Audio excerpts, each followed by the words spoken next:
Oh, that's ISO? Rack it up, I gotta build up the bank to make me a safe house. Shake it up, she got her hands on her knees and she bringing the cake out. Smoke it up, I got some gas, some packs, I'm up in the greenhouse. Matt, how you doing, buddy? I'm good, mate. Thank you for having me on. I need, so for those people that don't know, you're my coach. You've been my coach for the last, is it 4 months now? Yes, I think it's just under, is it? I'm losing track. I looked at it the other day and I was like, is that how long it's been? I thought it was longer. Yeah. So I think it's around 4 months. We've started the prep of the prep today, and I've got my first little hands in the air moment for you. Go on. You don't need to shriek. What, you've done this on camera? I've done it on camera. Yesterday, I went to a carvery because I thought this is the last time I'm going to be having this shit. So I had a carvery, mate. I cannot tell you how many roast potatoes I put onto that plate. I knew you were going to say that. It was fantastic. And I did have a slab of velvet cheesecake. As soon as you said slab, I knew it was going to be cheesecake. Listen, I always say to people, I'm not your dad. You can do whatever you want. So I'm always conscious. When I say things, I'm like, you can do whatever the fuck you want. And it's going to be your problem at the back end of prep if you keep doing it. You know what I mean? So, but honestly, I can't imagine it's going to be a problem. Absolutely. And I thought, you know what? It's going to be 9 months of hitting the grind. These roast potatoes are coming off. They're going to matter that much. Like, you'd have to eat a lot of roast potatoes for it to be a problem. Oh, mate, I don't know about you, but that is the best bit of a roast, right? I would disagree. I would say, and I'm going to get some hate for this, honey roasted parsnips. Oh, dear. Honestly, there's nothing. People talking about Christmas dinner, talking about pigs in blankets. I was like, no, you've got the honey roasted parsnips. There's nothing better. So we've got a little bit of conflict with the roast. I wanted to start with the conflict that we've got around your choice of gym music, in all honesty, because I've seen some questionable posts on your stories, and I feel like you need to explain yourself. Are we talking about Taylor Swift? Yes. I mean, firstly, Taylor does some absolute bangers. I'm not. If you're a teenage girl and you're looking for some heartbreak anthems, you've got nothing better than Taylor, honestly. And she can write a pop song. I thought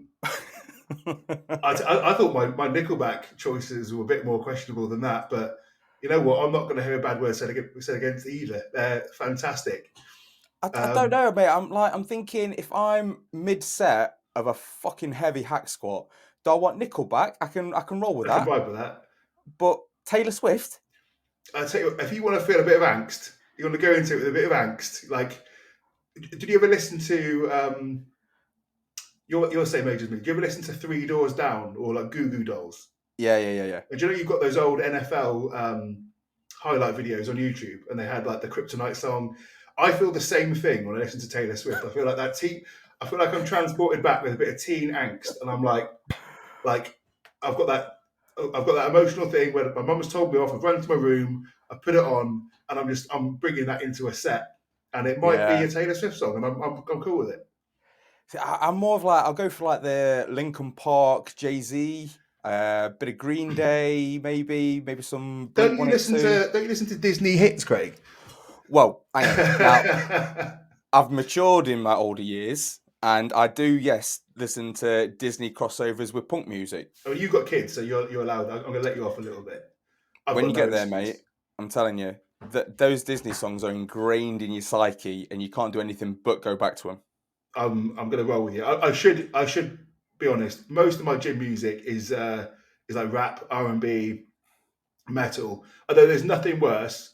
I used to powerlift, right? And I remember one session I've gone in and loaded the bar up, and I'm going for like doubles or singles. So it's like I'm picking myself up now. It's over 200 on the bar, right? And the song that comes on random on your shuffle is "Break Your Neck," and I was like, Busta Rhymes, that's not what we need right now. That's not the sort of thing you want as you hit a heavy single. You're like, please don't give me that. So I had to re-rack it. I was like, no, I'm very So, mate, I think everyone that sees your name on the episode, they're going to know that we're going to end up talking about steroids at some point. And I think it's a topic that I think has definitely been talked about a lot better in the industry over the last, I don't know, 5 to 6, 7 years, maybe. Yeah, probably so. especially with people on YouTube and forums like the Physique Collective. But where was your kind of starting point with it? Because you've gone from, obviously you had a starting point, but now you've gone to being one of the faces of anabolic education. Oh, well, that's very kind of you to say. I think the whole landscape's changed, hasn't it? I mean, so I'm 36, and when I was growing up, all you had was forums. But every time you looked at any bodybuilding magazine, you just had these massive dudes, and everyone was just promoting like these crazy, what was it, hydroxycut and things like that. Do you remember, like in the bodybuilding mags? And everyone's like talking about these are the supplements that used to get you there. But there was kind of like this underground forum world where everyone knew, like everyone took gear, right? And it was kind of pretty common. I mean, my first exposure to drugs was like, I think I ran a cycle or two when I was like 23, 24. But I don't have a fucking clue what I was doing. You just kind of get the advice off the forums. And I probably did it better than most, but still did it pretty fucking dumb. And I kind of did one or two cycles, left it alone, and I came back to it when I had my testosterone checked at like 28. And my free test was really low, my total test was really high, but I had all the low T symptoms, right? So I got prescribed TRT and ended up going down that route. And once you opened up Pandora's box at that point, because before in my life I like put it away, like close that box off. But as I've come back to it later, as a bit older, I'm like, well, I'm already taking TRT, and this is going to be the rest of my life. What's next? And you start going down the rabbit hole. Me, because I've got quite like my family call me autistic. I'm not actually technically ASD, but I can see what they mean. If I grab onto a thread, I've got to keep going. So keep looking, and you end up reading more, being exposed to more, doing your own research, and during that time, there's a lot of people who are doing the same. You've got more plates, more dates, and a lot of people who are like making this more mainstream. But also more bodybuilders are talking about it, especially in the UK, because it's legal in the UK. So we've got all these people talking about it, and it's becoming more common. And with that, unfortunately, it's a pro of no one's hiding it anymore. Because when I was younger, like, I don't take gear, I'm completely natural. Do you know what I mean? But now people are more honest and open about it. But conversely, there's a lot more people who are going to be impressioned by it. They're going to have that information put in front of them. They're like, I need to do gear now. So it was then, okay, we want to start putting out more information to help people, because people are going to get hurt, right? And certainly over the last couple of years, when I've kind of, Physique Collector's been around, we've been doing more of a push in terms of that, I guess, risk management, because safer use has got a bad name, right? So we kind of move away from that, because people go, it's not safe. Well, motherfucker, of course it's not. Like driving a car is not safe, but you can say it's safer to wear a seatbelt. But so we kind of move away from that word and say risk management. We're going to manage your risk. There's still risk. We accept that. That's how you manage it. And I guess it's just evolving. And once you kind of see that you're making a positive impact. And one thing I always try and do is that I try and talk about this stuff in a quite accessible manner, but I'm not trying to glorify it. Like, we know people are going to do it. And I've used this example before. So I'm going on a fucking monologue here, but I used the example before when they tried to stop people taking recreational drugs like ecstasy, cocaine, all that sort of stuff. When we were kids, they used to go into schools and like, don't fucking take gear. Like, don't take ecstasy, it'll kill you. People are still going to take it. And that's what they kind of realized with the recreational drugs is, instead of telling everyone that you're fucking stupid for taking it, why don't you actually educate them about what it is they're taking and how to take it safely? And then they're more likely to make a better decision. And that's exactly what we try and do, is go like, we understand you're definitely going to do this anyway. How can we make it safe as possible for you to do it? So we're going to tell you how to inject, what compounds to use, what doses to use, what prophylactics, like what health management stuff can you look after? What are the things to look out for? Because people are going to, like I say, people are going to do it anyway. So may as well do it as safe as possible, right? Yeah, and I think I saw on one of your reels that you did with Joe the other day, where you was talking about, people come to you, they're going to do it, so you'd rather work with them so that you can keep them in, the safest position that they could be. Yeah. But do you think, so we're at a point now where I think there is enough good information out there and enough credible information out there, especially with like the Physique Collective and J3U. It's very credible. I think it's all evidence based. There's a lot of literature to support it. Do you think there's still people out there, or do you think there's more people out there that are still taking that information and abusing it still? Or do you think there's more people that are taking that safer route? I still think the majority of people are going to be like your gym bros who's doing whatever. I think we're in like a bit of an echo chamber, aren't we? So I say the evidence-based crowd, I'm always very conscious when I say that, is the UK bodybuilding scene is quite a small place. Like everyone kind of knows everyone, or at least heard of everyone. Certainly in the education space, and certainly like you look to what J3U, there's a limited amount of people that are putting out this information, but they've only got a limited crowd. They've only got a limited amount of people they're talking to. So I don't know how many people worldwide go to the gym, but how many, I reckon it's only a small percentage, listen to what that group of people are saying. I mean, Physique Collector's only got 10,000 followers on Instagram. So let's say our reach was 3 times that. How many people are actually going to implement that? And then the other side of it is there's like a bit of an internet meme where people talk about safer use as being less like beneficial. So they're saying, oh, but I want to get to the Olympia, so safer use doesn't apply to me. You're like, well, F1 drivers still wear a seatbelt. They're the fastest drivers in the world, yet they still wear a seatbelt. So they're doing it safer. Like, why take unnecessary risks? So I think there's a bit of a meme where people have kind of gone, oh, it's not going to get me results, so I need to do more. And there's always, especially in social media, there's kind of the thing where if someone shouts louder, they're going to be heard more. So you might have some guy saying, I take 5 grams a week and it's working for me. So yeah, it will work for you until you're dead. Yeah. You're taking 5 grams of gear. Yeah, it will work. Like, I'm not saying it's not going to work. That's not what we're saying. But is there a safe way of doing it? So I think I would say more people are doing the wrong way as in like an unsafer way than doing it right. But ultimately, even if the problem when you start having that discussion as well is you start getting camps. People go, well, I'm going to do it this way because I feel really strongly about it. You're like, well, I'm not saying that. I'm saying, have you tried doing this? So we try and have. Hello. That's a 2-year-old child that's absolutely fucking up my podcast. That's why you lock the door, people. That's why you lock the door. I love it. You can tell it's uncut. There we go. Fuck's sake. Oh my God. And then I guess transversely then, so we've got people that are talking about things more openly. As the safer use model or the risk reduction model starts getting more and more popular, do you think people are almost lying about the amount of gear that they're taking? You see people on the Joe Rogan podcast, the Ronnie Colemans, who say that they took a little bit of test and a little bit of Deca. Yeah. That yes, he's a genetic freak, but he's probably going to be taking a little bit more than that. Do you think people are lying about their dosages more? I think some people just do lie, and maybe they don't actually even know. Like, I don't think Ronnie would sit there and blatantly lie, but I'm also not going to say like he's not going to probably know what he took. He was just told to take something, so he was just going to say I took this, right? And I look at some people, like I always think about The Rock, right? The Rock, he's this movie star. He's got however many million followers on Instagram. He's always said he's natural, right? And we all laugh about it. We all know he's not natural. Anyone that's around any form of anabolics knows this guy is not fucking natural, right?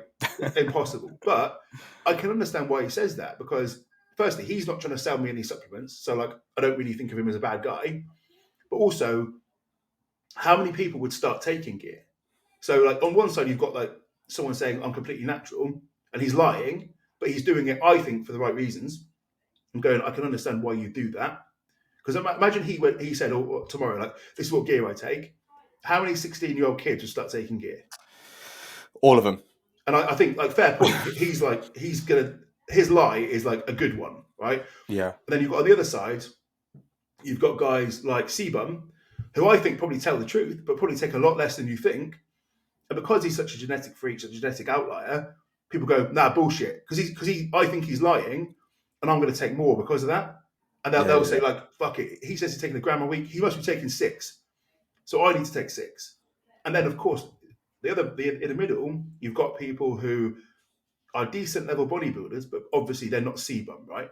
So they may decide to take more, and then they tell their followers, this is what it takes. Like, this is what it takes to get to this level. No, it's what it took you to get to that level.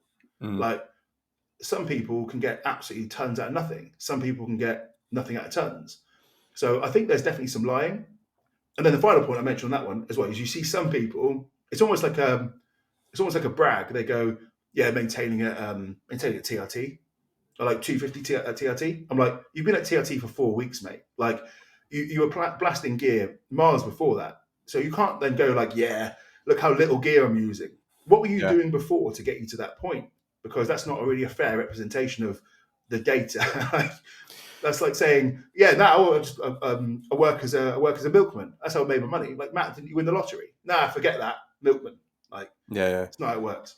It's almost like people are trying to glorify their lack of usage or how much they can take. And yeah, I mean, when just going back to The Rock, when he went on the Joe Rogan podcast, Joe Rogan speaks about The Rock a lot. I don't know if you watch any of his episodes. Yeah. And I was watching it, and I was like, I was on the edge of my seat. I was like, go on, ask him, go on, fucking do it. And he never did it. And I was, obviously they'd prearranged that they weren't going to talk about that fucking thing, but I was still there. And even though I agree with you, I was like, he's doing it for the right reasons. And he's got a huge following, a lot of young kids as well. But fuck me, I wanted to be called out on it as well. Oh yeah, the thing is, you know what?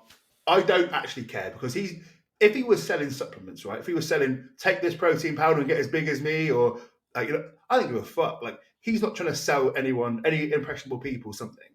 The issue I've got is when, and I'm not going to name any names here at all, right? Is when you've got someone saying, this is what you need to take to get as big as me. You shouldn't take that though, because it's going to wreck your health. But if you're worried about your health, buy all these supplements and use my discount code. And that's the issue I've kind of got, is like, you're promoting people to use drugs and then selling them something to like fix the problem. And that, I'm like, that's a bit shady to me. Now, there's nothing wrong with saying, take these drugs. But when you're prefacing that with like, this is what you need to do, I get it. That's when I start to go, like, let's look at the actual, like, this is kind of why we talk about things so openly, is that this is what you could do. Like the Testosterones and the Tonga Alis and... Yeah, but I think it's more for me, like, when I talk about these are the side effects that you're going to get from anabolics, and these are the supplements you could take, I'm not making any money on those supplements. And I don't really necessarily want to be involved with a supplement company, because all of a sudden I think you lose a bit of, if I start promoting a supplement that I'm getting paid to promote, at what point is there like a bias that comes in there?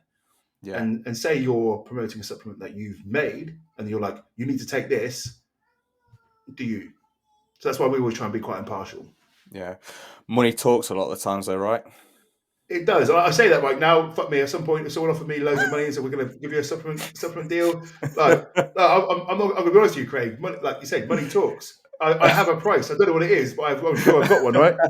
Oh my God, mate! Look, I mean, at the beginning, just to kind of wheel it back a little bit, you spoke about you went on TRT, and it sounds like you was pretty young when you was there, and I think it's one of those. I think that's probably one of the biggest talking points when it comes to testosterone use today, especially with how many people, especially in America, are using it, and people throw the term TRT out. The UK, from a medical point of view, is quite reserved with it, quite backwards with it. How did you find that process, especially back when you got put on the fucker? Yeah, so I got put on 8 years ago. So I think there's obviously always clinics around, right? There's always these private clinics, Harley Street, all that sort of stuff. So I just had some blood work. Now, looking back, I would never, like, if someone came to me right now saying, this is my blood work, I think I should go on TRT, I'd be like, absolutely not. There's a lot we can do before that to make that not even a question. Okay, I'm not saying, I don't know, fuck it. I was misdiagnosed. I was going to say I wasn't. I was. All they needed to do was essentially put me on Proviron, which wouldn't have affected my endogenous, my body's own production, and I would have been absolutely fine. I wouldn't need to do anything else, so I wouldn't have had to go down that journey. But so I went to a private clinic and they just basically looked at my blood work, had a telephone consultation of 5 minutes, and said, "What's your bank details? We'll set you up a subscription, and we'll send it to your house." And that was, at the time, it was like £200 a month. And when you can, like, it obviously is going to push you down the underground lab route, because you've got £200 a month versus if I go and buy that off a lab, that's £4 a month. Yeah. Right. And I'm going, that's quite a big difference, that. Once you realise you've got the only actual benefit you've got there is a piece of paper saying I'm prescribed this, so travel's a little bit easier. That's the only difference. So, in my opinion, despite it being 8 years ago, it was too easy to go private. And I think too many people nowadays are probably a little bit like, "Oh, my test is not optimal, so I need to go on TRT." I was like, "Have you figured about doing all the other stuff right first?" And they probably haven't. Yeah. And do you think it's going to, like, massive in America, but that's pretty much private healthcare anyway. So people are just going to buy that for, like what you did, you just buying that prescription, right? Whether you need it or not. Do you think it's going to become more of a thing in the UK? Like HRT treatment for women. Do you think TRT is going to play a similar role and become more mainstream as doctors become more familiar with it, as they become more confident in it? I think it's probably going to become more mainstream. So in America, it's funny. It's America and Australia, because it's illegal. What you've got is these TRT clinics, which are basically thinly veiled drug labs, right? So these guys are prescribing Test, Anavar, Nandrolone, Proviron, Primo, Mast, and you're like, GH, everything, and they're like, "Oh yes, anti-aging." I'm like, okay, of course it is, and. Like, if you believe that, and I've got clients in America and Australia, and the doses they're taking they're being prescribed, I'm like, that's phenomenal. Like, the fact you're getting away with that is phenomenal. But that's by the by. I think you're not going to see that same thing in the UK, because again, it's legal. Okay, but I do think you're going to see a rise in the TRT clinics, and it's actually something. I'll be honest with you, it's something I'm looking into potentially bringing out down the line. I'm still not sure if it's something I want to get involved in, because I'm still dubious as to the sort of route to market, and given there's been a few things within the blood testing industry that recently has been a bit dodgy. I don't know if I want to go into that, but I won't say any more on that one. But I think it's going to become more and more common, but also I think people are more likely to get into it after they self-prescribe to TRT, and then they go to a clinic to like affirm that, which I'm seeing more and more often. You must have heard the term like sports TRT. And that always makes me laugh. I'm like, that's not a fucking thing. You're on gear. You're on gear. Like, however you want to like dole that up, you're on a super physiological amount of drugs. You're on a cycle, mate. Like, you're using a lower dose than someone who's like fucking blasting, trying to get on stage, but you're still taking it. Like, however you dress it up to yourself, TRT is a medically defined term. Sports TRT isn't. And I've used the term as a joke before. I'm like, yeah, sports TRT, bro. But I know what I mean. I know I'm being ironic when I say it. I'm not being like legit, because it's made up. Yeah, I mean, look, we pushed quite, not well, it was quite high. It was the highest I've ever pushed during the massing phase, and then when we dropped down, I kind of described it as TRT whenever I did a story or something like that. Yeah. Just because in my head it was the easiest way to say I'm just taking less gear. But then when someone would see my dose, just like, that's not TRT. I was like, yeah, I know, but it's how I'm fucking describing it. Do you know what I mean? It's a cruise, but then like, as soon as you say cruise, it's not a medically defined term. So like a cruise could be, a cruise going to gram a week. Like, and someone goes, that's a lot. Well, it's not, because it's a made up number. Like, it's whatever number I want it to be. Yeah. So TRT, put that to the side. In terms of like your coaching, you've been a coach for a while. What are some of the things, and I think this is really important, you've again spoke about this on reels and things like that, but what have been some of the big things that you've done a big 180 on? You had an opinion in the past, whether it be drugs or training methods or nutrition. What are some of the things that you think, fuck me, I can't believe I was thinking about that? I think so. I'm quite a late adopter in things, right? So what I try and do you know, like if you look at a curve of like people that adopt something, you've got the people that they announce this new technology and people are I'm the first person to buy it, right? And then it goes down and eventually people use it. I'm always quite a late adopter, because I always think I want to see what the people in front of me are doing. Like, if it's a bad decision, I'll know by watching them, right? Mm. So I kind of I'm a little bit reserved with the way I change things, because what we're doing right now works. I'm going to need like a bit of data to support me changing away from that, right? So I haven't made like massive changes, but a few that spring to mind that I've spoken about were, I used to think everything had to go to failure in terms of training. I used to think every single set had to go to failure. And then I went the other way when I was like, it's less important. And eventually I came up with like, you've got to train hard enough. So it's almost like, have you seen those genius, genius, simpleton, and midwit memes? No, It's like the big brain guy and then like the little like idiot guy, and like they're both like arguing, and the actual answer's in the middle. Yeah. A lot of it is kind of that. And it was the same for like meal frequency. I would go from, you got to eat 6-7 meals a day, bro. And then I went to, no, intermittent fasting is life. And then, you know what? I've come back to the middle, go 3 to 5 protein servings per day is probably enough. 5 to 6 if you want to be like theoretically optimal and you're like aiming for every potential outcome. But for most people, 3 to 5 is enough, right? So you kind of, again, it's that middle of the road mark. I think, again, we can look to push optimal, quote unquote, as you pick like a higher level of athlete. But the things, I guess, with the drug side of things, what I used to push that you wouldn't put any test over 300. It used to be a thing that I was like, that's most people's limit. But then as you work with more and more people and you realize actually, you know, that the estrogen's got a lot of benefits despite being demonized a lot of the time, let that go as high as you can, right?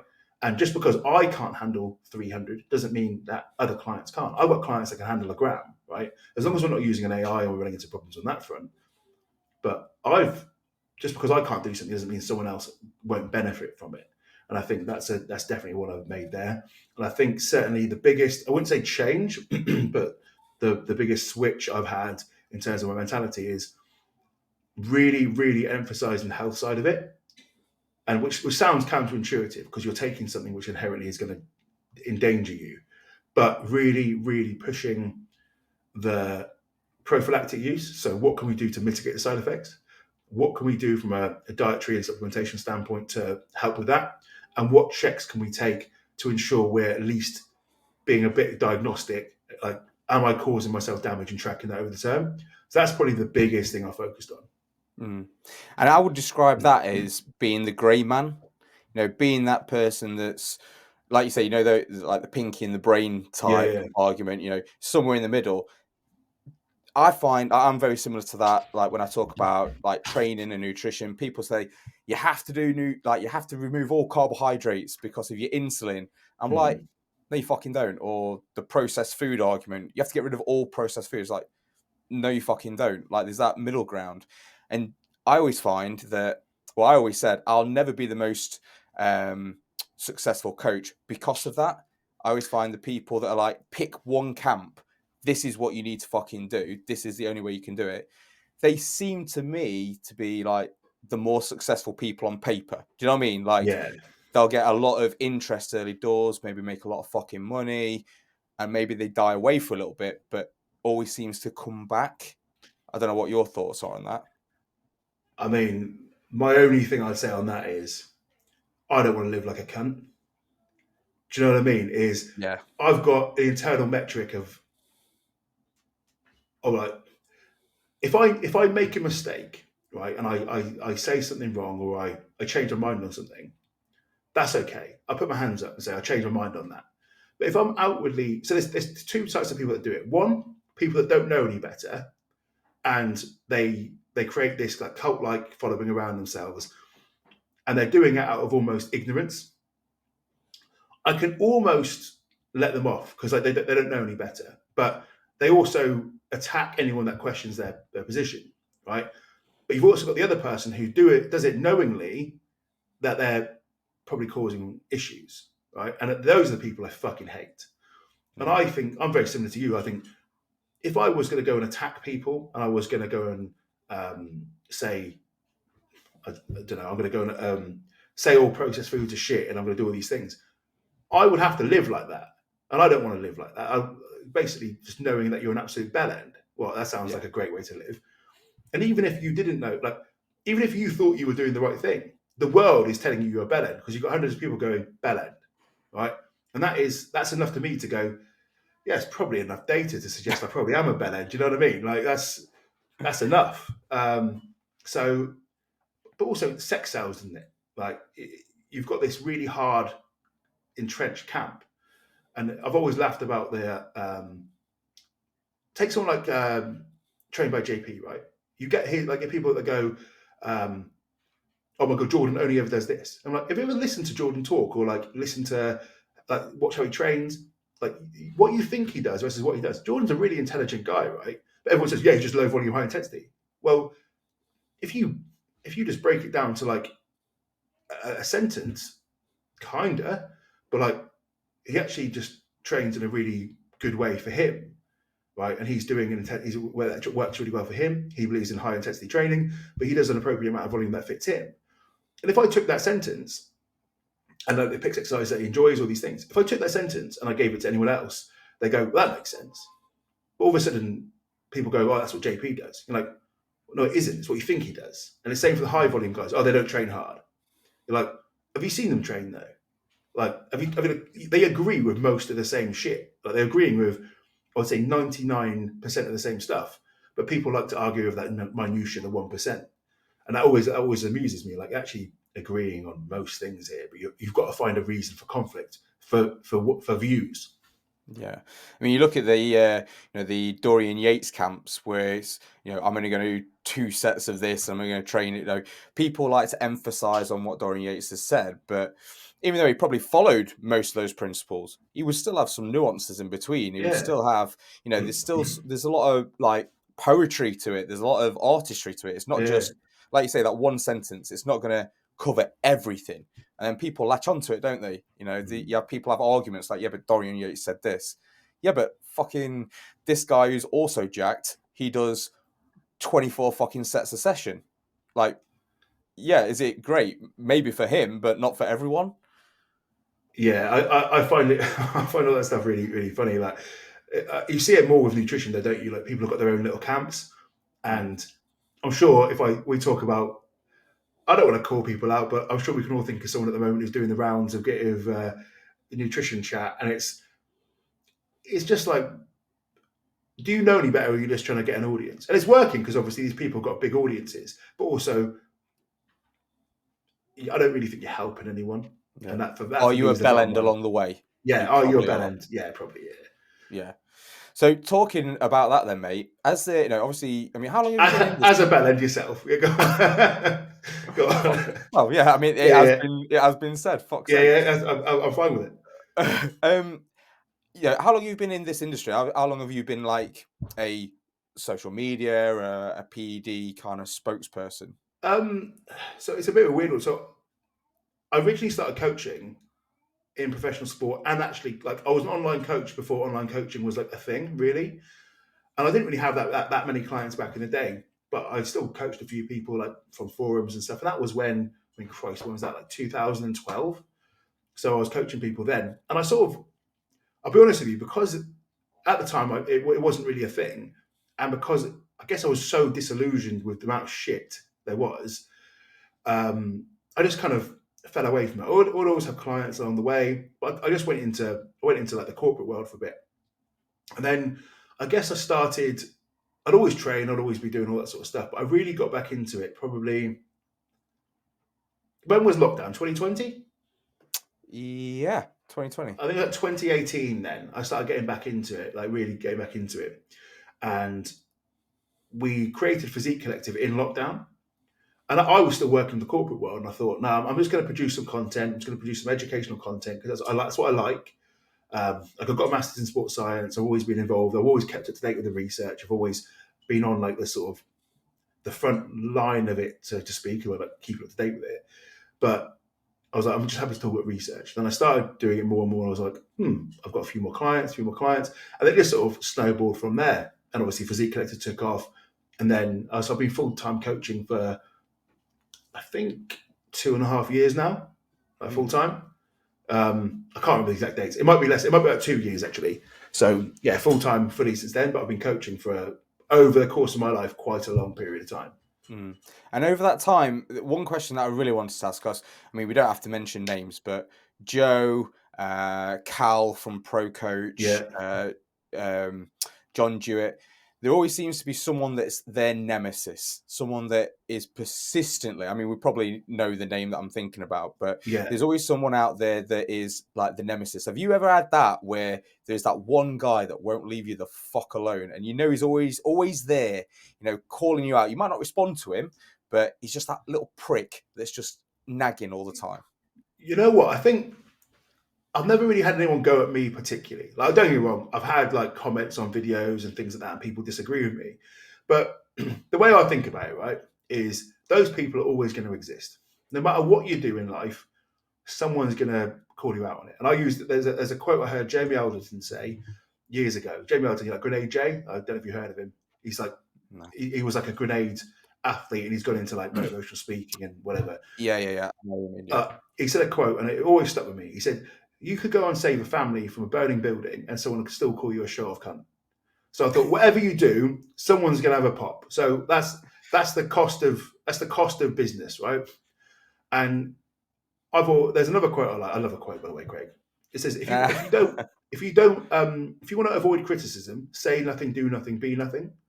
So I always think you're going to get something, right? No matter what you do, you're going to get something. But I always try and conduct myself in a way where I'm not attacking people, because I've got no interest in that, really. I've got no interest in attacking people, even if I might disagree with them, even if they might be quite rude. It doesn't help me, right? It's not going to help. It's also not going to. Ultimately, what I want is for them to change their mind, or at least we can meet in the middle. If I can understand them, they can understand me. Maybe we can meet in the middle somewhere. And attacking them isn't going to help that. So whenever someone attacks me, I'm like, cool, I'll have a nice conversation with you. I see why you can think that. And if you're not going to agree with me, that's absolutely fine, mate. You go your own way, and I'll go my own way. And therefore, there's no conflict. And I think because I've kind of always been like that, people have pretty much just left me alone. Maybe it's because I'm a small fish in the grand scheme of things that I've not been attacked so much.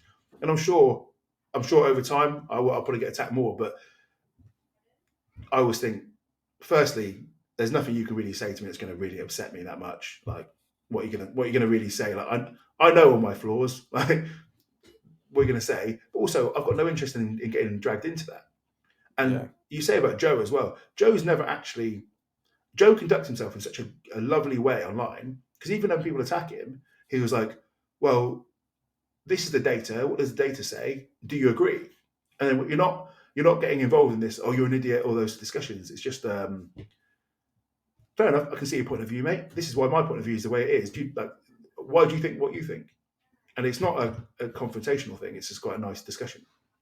It's definitely something that I'm trying to do better, especially on platforms that are a little bit more interactive, like TikTok. Yeah. I'm trying to let that go. Sometimes I struggle, but I'm the same as you. Like, I've been a paramedic for 14 years, and in that time, you see the very worst of people. Yeah. You go to a little alley and you've got some crackhead that's trying to bite and scratch you, and you're still expected to help them. There's very little somebody, like some little troll on TikTok or Instagram, can say to me that's going to really bother me. Mm. You have two kids that are forever pulling your hair and trying to paint your nails. That's traumatic enough, Yeah, let I can alone imagine. anyone else. I mean, fuck's sake. I imagine as a parent as well, you're like, I've got bigger fish to fry here. Like, as in, I'm so tired. I've got other. I know how much you sleep. Like, you've got other things that are going to drag your time, right? You don't give a shit about what some little Greb's saying online. Yeah. But yeah, don't get me wrong. There's a moment where you're like, I don't like it when someone said that. But then you just put it into place and just go, if someone's being nasty to me, like, how shit's your life in the first place, right? Because I don't know any self-respecting person that's going around looking for fights on the internet. None of my mates are like, you know what I fancy doing tonight, boys? I was like, I'm gonna cause up some havoc on Instagram and piss some people off. No one's doing that. Yeah. It's probably people that probably aren't very happy or are trying to drum up business for their own business. Yeah. Crack on. Yeah. So, corporate world, coaching, steroids, physique collective, and now I think one of the newest ventures is the ACNE. Yes. What was the name of the ACNE company? ACNE Antidote. acne antidote. And I think that's when I first started paying real attention, because I was having an issue with my acne. Yeah, You know, I was watching a lot of your stuff. I got your ebook, which is still available it is still on your available. website, I believe. So everyone go to Thank that you. Yeah, website. buy that one. Um, and I think it was after I bought that I actually got in touch, and I was like, okay, I want to work with Matt. So where did that come from? Because it's quite a niche. Like, you don't see Yeah, many people doing that. it was. So I'm trying to remember when it was. I think it was in lockdown. I did a rapid fat loss phase, right? And part of that, because it was such a big deficit, we threw in Trembolone basically to offset some catabolism and just to really preserve muscle. Because I mean, like lockdown, right? I was training at home, wasn't the best Oh, environment to train in. Right, I bought a full gym. I bought a full gym setup, but I was still training at home. So we checked some training, and my back. I was like, I had spots as a kid and stuff like that, but it was never horrendous. But my back went to absolute bits. Back, chest, very very bad acne. And I was always quite lucky that both my brothers had to take Accutane, and I thankfully got away with it, but I still had pretty bad skin, but it really really went bad. And I was kind of looking at that point. I was like, shit, what do I do? And there was no information. Right? People were like, yeah, steroids give you acne. I'm like, why though? Right? Again, it's like little like ADHD, autism side of me, like, but why? Tell me why. And no one could tell me anything. And I was like, shit, okay, I'm gonna have to fix this myself. So I started looking at research, and just really diving into it. And I did realize there was no resource out there for bodybuilders. There was a lot of bullshit, a lot of like, oh yeah, do this, bro. And you're like, again, it was always why. And I wanted to understand the base level principles. And what happened is I started producing a bit of information for Physique Collective, and it was quite well received. So I thought, I'm just going to write a little ebook. Admittedly, like, and this is where the honesty comes in. There isn't too many levers that you can pull. Right? There's a limited number of things that you can do, which is going to impact your skin from a lifestyle, dietary, drug, everything else perspective. And a lot of the stuff that I'm coming up with is my own thought process in terms of like, why does it get worse with this drug stack and things like that. It's like I can look at the research, and I've had to like take all the available bits and then put it together and go, that's my interpretation of the research. Because we haven't got the ability to draw the dots there. There hasn't been the studies done, especially in like no one's looking at steroids in bodybuilders and acne. No one gives a fuck. Like, they're like, why would someone invest money into that research? They're not going to. So you kind of got to be a little bit artistic with it and doing more and more consults, things like that. So I just basically wrote the book as an availability for that. But I tell you what, the only funny thing I found about it is I've had hundreds and hundreds of DMs about, hey mate, how do I fix my acne? The minute I say, do you want to buy this book, which has got all the information in there, how to fix your acne? And it's quite cheap actually. And that's the reason I priced it the way it was, because I priced it like affordable. People are like, oh no. Can you just help me out though? I'm like, how motherfucker. are you getting on your own here? Yeah. Because there isn't anything else out there like that. Like, it's the only book I've ever seen. That's the reason I wrote it, for bodybuilders with skin issues. There isn't anything else like that on the internet, apart from the content that I've actually made. So I'm like, well, if you want to fix it, go buy the book, mate, or book in for a consult. And that's my only gripe. This has been quite funny, is that side of it. And I always appreciate people like you that buy the book. And it's all I do quite a lot. I put like 2 or 3 acne consults a week, and that's really nice to be able to help people, because I know how shit it is dealing with bad skin, and obviously you've had your own issues there.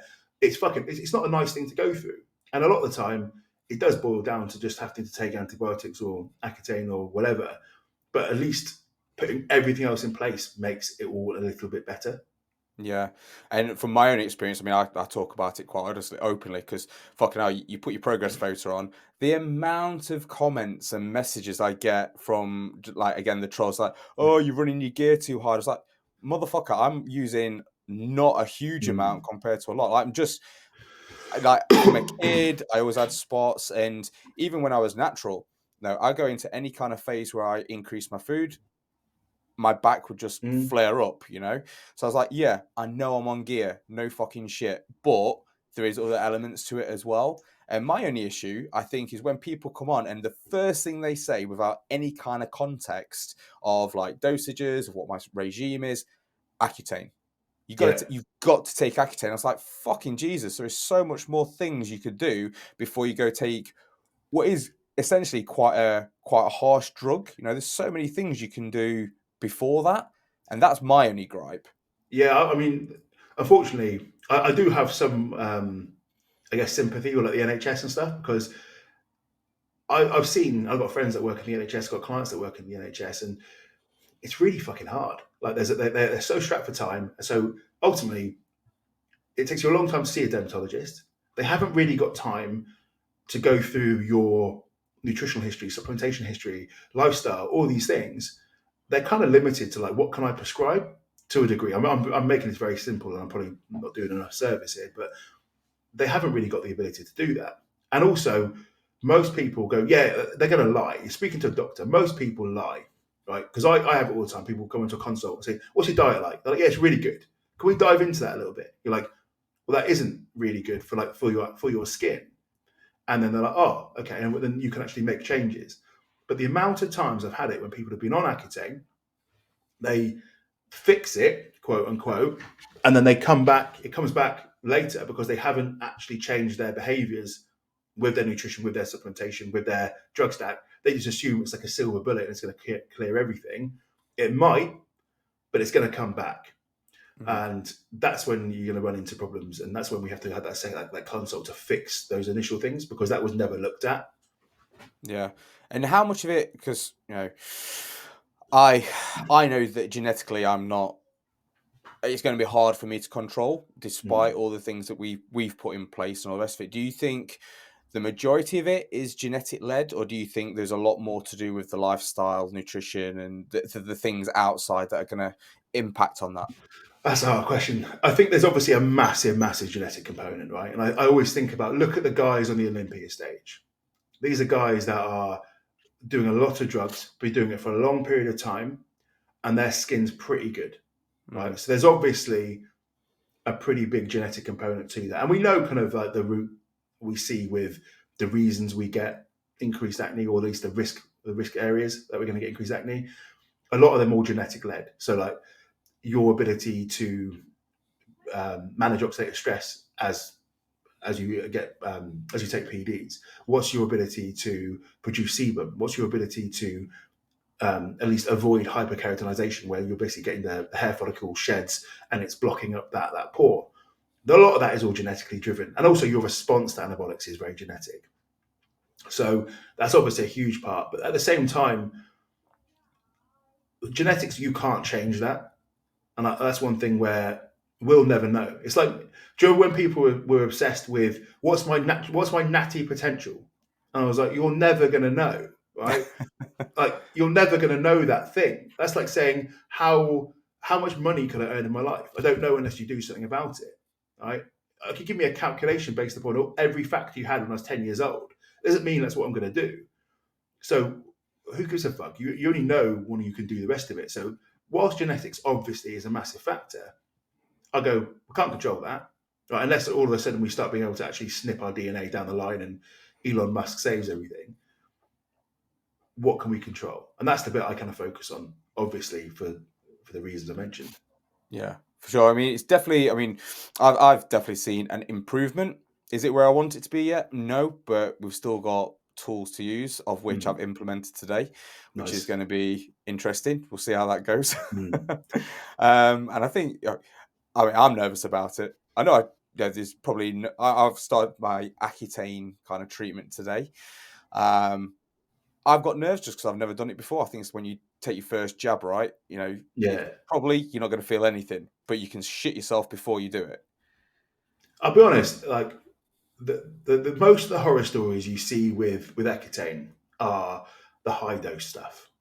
And we're talking, so the max dose that people tend to prescribe is 1 milligram per kilogram.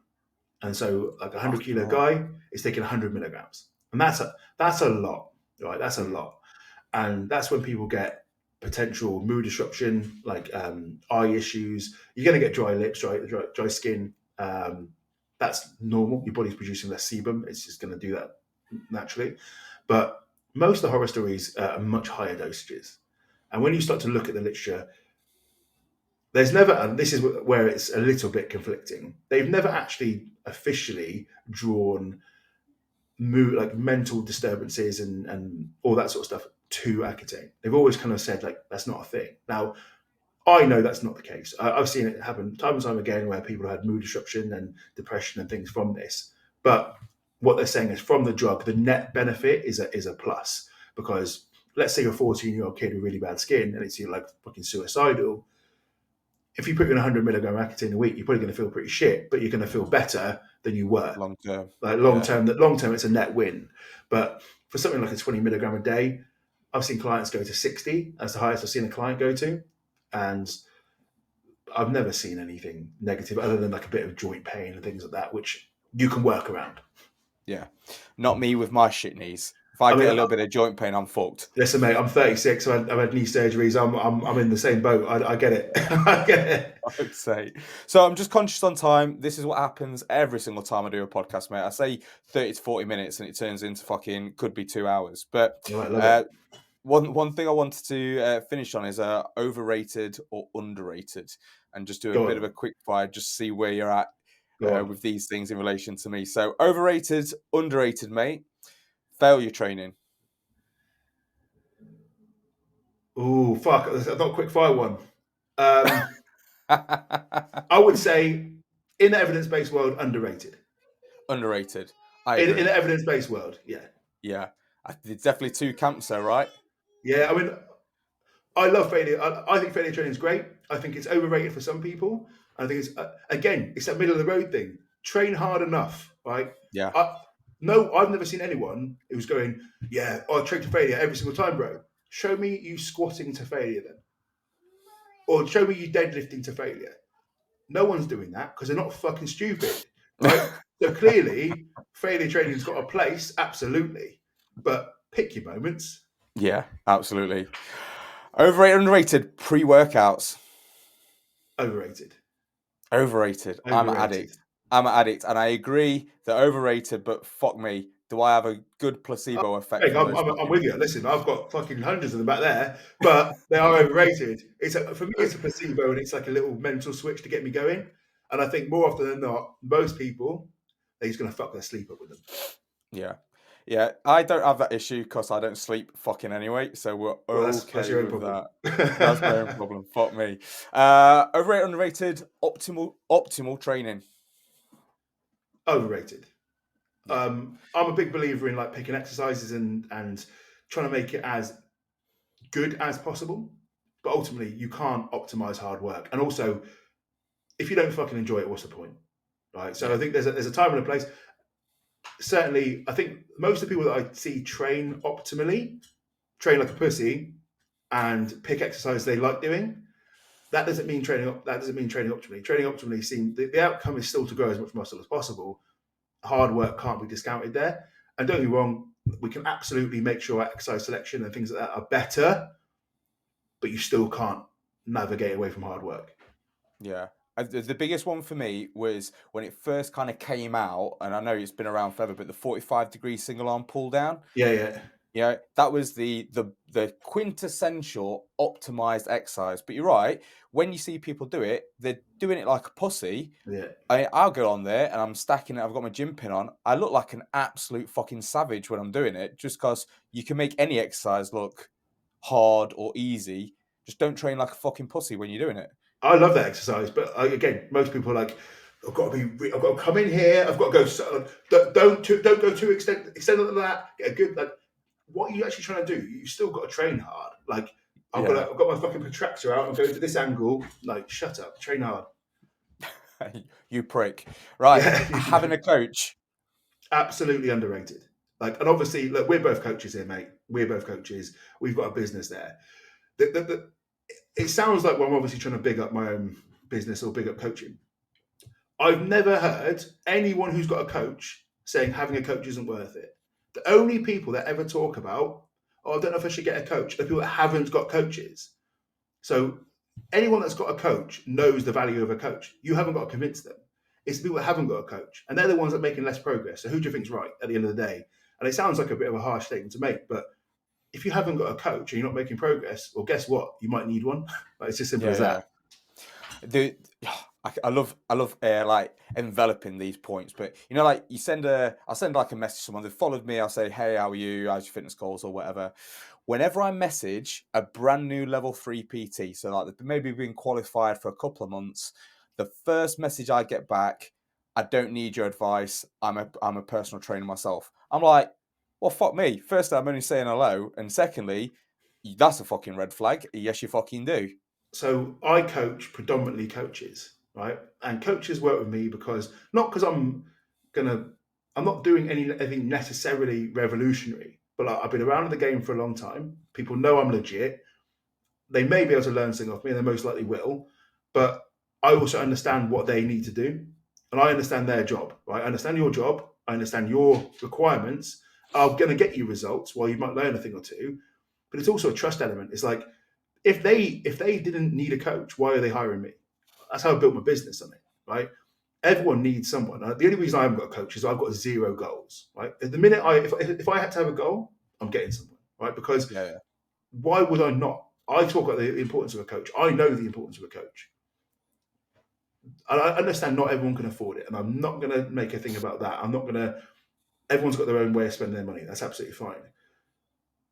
Every coach I work with views it as an investment. I view it as an investment. The only people that view it as a cost are people that aren't probably looking at it the right way. Yeah, absolutely. And the last one, mate, which I think will be a bit of a controversial one, but overrated, underrated, competing. I think it's overrated. Now, I'm going to caveat this. So, a lot of my friends compete, and a lot of people within Physique Collective compete. And I think if you love it, fucking great, right? I think it's absolutely fantastic. However, I think there's become this expectation within. If you go to the gym, you have to compete, right? And it's maybe you don't want to, but maybe there's a social pressure. Maybe people feel like they have to go and get some stage photos. I see a lot of coaches saying, "I need to compete." I'm like, but why? You don't actually enjoy it, right? I think the question I would ask yourself is, if Instagram didn't exist, right? If you weren't getting any plaudits from this, would you still do it?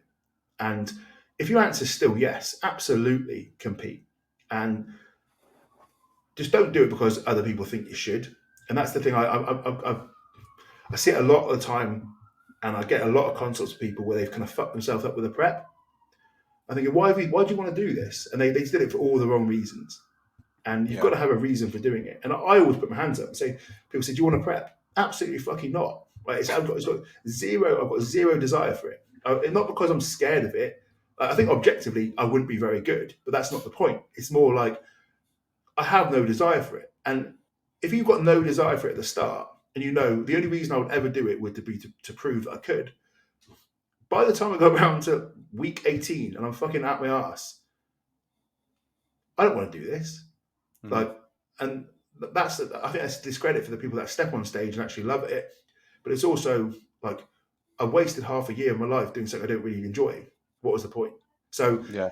it's something I feel very strongly about. I love the people that love it, and I'm fully behind that. And a lot of my mates do it, and I'll travel the world. I've traveled the world to see my mates compete because they actually want to do it and love it. Other people, I don't know. You have to have that joy and desire to want to do it. Yeah. When I decided that I wanted to compete, it was weird because I really wasn't in the bodybuilding industry. I was a coach, and I followed a bit of a lifestyle thing.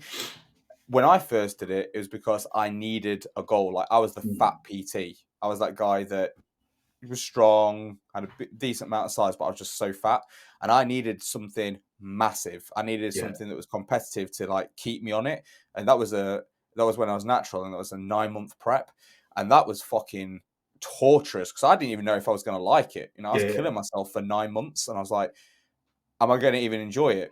And hand on heart, I don't think I fucking did in terms of being on stage, but I enjoyed the fucking journey. Like the levels it took me to, having to do 2 hours of cardio a day. And I'm a stubborn twat. Like if I say I'm going to do something, I'm going to fucking do it. Like I don't care what I need to do, I'm going to do it. And then it's only like this time round where I've put way more work in, like with yourself and then Josh prior to that. And I feel actually, you know what? I feel like I could look like I belong on stage now. 100%. But even still, I don't know until I get there. But I think you've highlighted the best point about that is the journey. You're on stage, like let's say you do a show, right? You're on stage for what, 20 minutes max?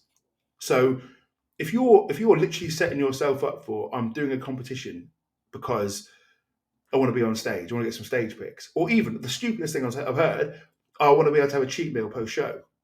You can have that anytime you want. Like you don't need to go and step on stage. Like that's telling me there's something else that's a bigger problem here. But if you fucking love the journey, and that's why it's always been for me, is like I'm the same as you. I just enjoy training, I enjoy doing all those things. I like being in decent shape. However, I want to sit like the middle of the road. I don't want to push it either way. So I'm picking the journey that suits me and I enjoy it. If I was to go off and diverge to the point of competing, I wouldn't enjoy the journey. If you enjoy the journey, the destination, this sounds cheesy as fuck, doesn't it? But the destination isn't that important because you're spending most of the time in the journey. Yeah, absolutely.